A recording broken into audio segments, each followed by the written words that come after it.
lorsque nous avons fini, peut-être les gens pensaient que ce n'était pas possible, de réunir toutes les conditions pour faire de Khalifa Sall notre candidat, c'est en ce moment-là qu'à la surprise de tous et de tout le monde, qu'on l'a convoqué au niveau de la Cour suprême.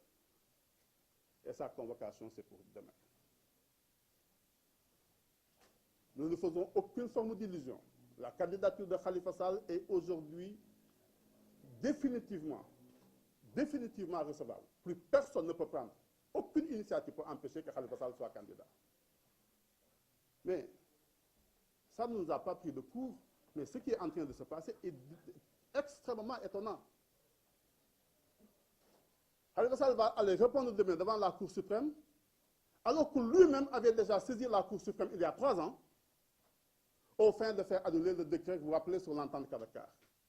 On a oublié cela. Aujourd'hui, vous avez des centaines et des centaines de milliers de dossiers qui sont en souffrance au niveau de la Cour suprême.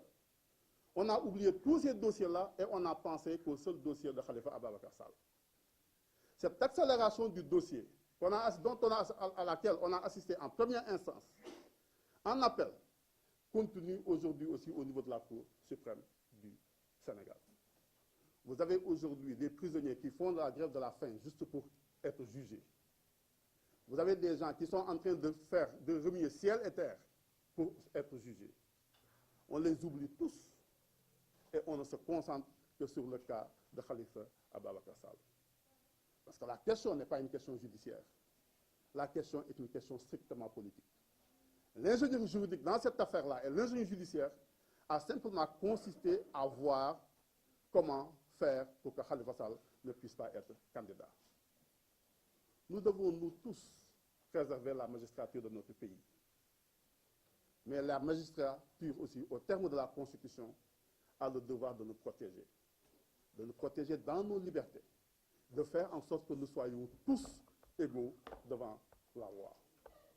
Khalifa Sall a les mêmes droits que n'importe quel autre candidat du Sénégal. Nous ne pouvons pas être d'accord que la magistrature de notre pays accepte de jouer le rôle tel qu'elle devienne le premier tour de l'élection présidentielle dans notre pays. Ce n'est pas aux magistrats d'éliminer les candidats.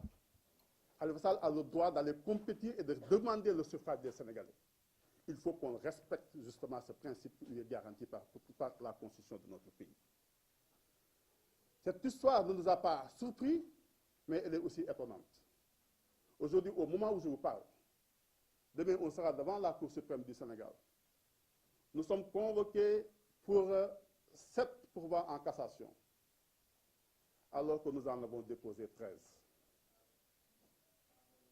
Nous sommes convoqués pour 7 pourvois en cassation devant la Cour suprême, nous en avons déposé 13.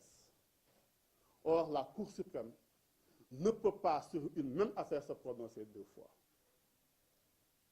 La Cour est obligée de statuer en une seule et même fois sur l'ensemble des pourvois qui lui sont déposés. Mais nous sommes dans la précipitation.